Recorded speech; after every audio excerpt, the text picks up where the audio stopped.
Hey guys, my name is Anthony, and in today's video I'm going to be bringing you guys a brand new series to the channel. And basically what it is, it's going to be called Hotlap face-offs. And basically what I'm going to do is I'm going to grab a lap from time trial or even a race from one of you guys. We'll sit down, analyze it, compare it to my lap and see where you guys can improve and even where I can improve, because I'm sure that hopefully one day we'll get some laps in from people who are quicker than me. So then what we can do at that point is I can dissect the lap and basically see where I can personally get even quicker, because I'm not the quickest guy on the game. I don't claim to be the quickest guy, and I know that there are a ton of you guys who are even quicker than me. So yeah, today what we're going to be doing is we're going to be looking over Matt's lap around Silverstone, and we're going to be just sort of seeing where he can improve on this track, where he can make up time compared to my lap, because coincidentally his lap was exactly 2 seconds slower than mine. So there's definitely a lot of time that he can make up, and I'm sort of going to talk over the lap in a little bit more detail in a second here and compare it to mine, just so that you guys can see maybe where you're losing time around Silverstone, where you can practice and make up a lot of time. So as you can see, he's going into Beckett and Chapel here, and my personal opinion, he's braking, well, he's not braking, but he's shifting down too early there. You can take Maggots pretty much flat out in 8th gear, you don't need to shift down into 7th in that one. And then as you can see, coming up to Stowe here, he brakes at just after the 100-meter board, which is way too early going into that corner, and he downshifts a little bit too quickly, which makes him turn in a little bit too quickly as well. As you can see, he locks up there, so there's a bunch of lock-ups here. So one of the main tips I would personally give him is to just be a little bit more tentative on the brakes. Just try and learn how to really trail brake. That's really the main thing in terms of lock-up. You need to learn how to trail brake. So getting into the sort of more in-depth lap now, let's look at this and see exactly where he can make some time up.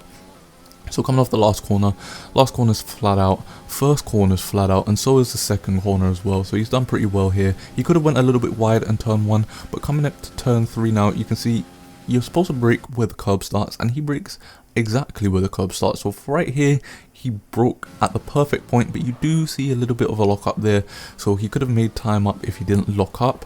Again, that's just trail braking. Just learn how to trail brake. Hey guys, this is Anthony whilst editing the video, and there's actually one important thing I forgot to mention whilst covering this little section here about locking up. When it comes to using the wheel, because you can't really get this when using the controller, basically you can actually turn the wheel too much.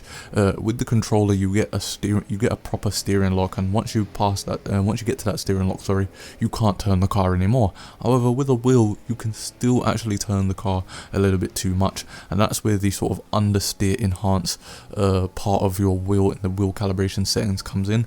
And once I found out that I was turning too much going into the corners, and that's why I was locking up and creating understeer for myself, that is when I started to find quite a bit of time in between my laps, because I wasn't turning into each corner too much with my wheel. So I forgot to mention that, I'm sorry about that, but thought I'd include it here whilst I'm editing the video now. So let's get back into what I was talking about before. And coming out of turn 4, I believe, didn't get the best exit, so he did lose a little bit of potential time there. And as you can see, he actually got a 27.2 for that first sector, and I think because of the lockups and stuff like that, you can see I actually got a 26.8, and I didn't really lock up, and I got a pretty good exit out of turn 4. So that's basically where I feel you can make up time there. And then coming into Luffield here, you weren't as tight towards the curb. You want to stick towards the curb a little bit tighter so you can get a better exit out of there. You want to try and get your car in a straight line as quickly as possible to get the best exit. And coming into Old Turn 1, you can see he actually lifted off slightly there. You don't want to lift off at all going into Old Turn 1. And then for Maggots, Beckett and Chapel, as I said, you can take that pretty much flat out in 8th gear, and he shifted down to 7th gear here.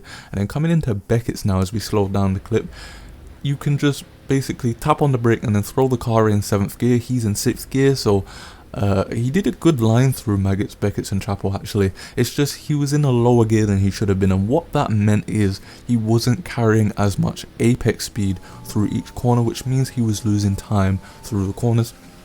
And then once again, as you can see, coming into Stowe, he broke just after the 100-meter board, when ideally you want to be braking at the start of that curb right next to the 50-meter board. And he shifted down to 6th gear a little bit too quickly there, sorry, which meant that he pretty much was turning in a bit too quickly, which we're going to look at my lap, and basically I'm going to show you once we get to stow how to shift down to 6th gear slowly so that you can actually get the most amount of apex speed there. So you can see now coming up to my lap, and as we're starting, it's pretty much exactly the same. He got a pretty good exit off the final corner there, so yeah, he was pretty much spot on there. And as you can see, I actually come out wide going into turn 1 just to get an even better line in, so you can make up a few hundredths there. And as you can see, braking at the curb, we didn't lock up there into 4th gear, sort of throw the car into turn 3 now, turn 4, and we get a pretty decent exit here.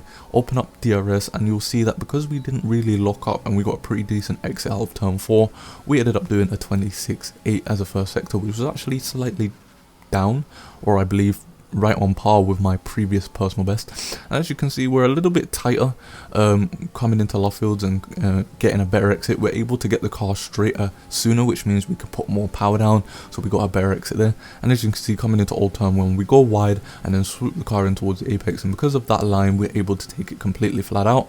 And then we pretty much do the same with Maggots, Beckett and Chapel. You can see flat out in 8th gear, then we just shift down into 7th, shift down into 6th. I actually didn't notice this, but going into Beckett's, we didn't actually brake at all. So Matt, you're not going to want to brake going into Beckett's. You just throw the car in 7th gear. And then coming into Stowe now, you can see we brake at the curb right next to the 50 meter board, shift down to 7th, and then shift down to 6th just to get the most amount of apex speed. And then for the final chicane, we brake pretty much where the curb starts, and then we shift down into 3rd gear, I believe. We did get a little bit of a squiggle there, which lost us a little bit of time, but overall we were quicker in lap because of some of those mistakes. So yeah, the main things I would really say to you, Matt, is you need to learn a little bit more about trail braking. You need to practice more about trail braking. You're locking up a little bit too much. That will just come with practice. I would maybe recommend, when it comes to your setup, maybe turn in the front brake bias down a little bit if you've got it a little bit too high. If you've maybe got it at something like 54, maybe turn it down to 50. That might help. You could also maybe turn down your brake pressure a little bit as well. That might help with the lockups as well, just until you get a little bit more used to trail braking really. And other than that, it's mainly just your braking points. I'd recommend maybe braking a little bit later than you are going into some of the corners, like Lovefield for example. You're a little bit too wide, you could hug Lovefields a little bit more. As you can see, you did look up there. And going into Old Turn 1 for example, you know, you lift it off slightly. If you take the proper line through, which is where you come out wide at the 100 meter board and then you swoop the car in towards the apex, you don't need to lift off at all there really. So other than really your sort of braking points and the fact that you're locking up a little bit, yeah, no, I think it's a pretty good lap. So I'm gonna finish this episode off here. If you want to get involved and if you liked this video, then make sure to hit the like button, subscribe to the channel, and again, go down into the description. You'll see my email and subject line there, so that you guys can send me your hot laps and potentially see yourself in a future episode. So again, let me know in the comment section if you liked this video and if you want to see more of these where I sort of analyze your laps versus my laps, and I'll see you guys in the next video.